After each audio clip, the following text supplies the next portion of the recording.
श्री गणेशाचा हा उत्सव आपल्या महाराष्ट्रीयन आणि आता देशात सुद्धा खूप उत्साहानं साजरा केला जातो. एक आपलं आराध्य दैवत आहे आणि या आराध्य दैवताकडे मग कोणत्या गोष्टीची सुरुवात करत असताना प्रार्थना करण्याची सुद्धा एक आपली पद्धत आहे. माझ्या मते खरं जे यावर्षी पाऊस बरा झाला ही एक गोष्ट आहे. शेतीचे नुकसान झाले काही ठिकाणी ते तर सरकारनं पुढाकार घेऊन त्या शेतकऱ्यांना मदत केली पाहिजे.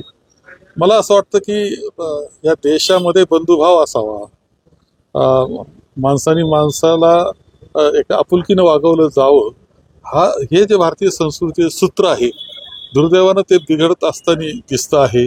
महिलांवर अत्याचार होत असताना दिसत आहेत. या सुद्धा काळजीच्या गोष्टी आहेत.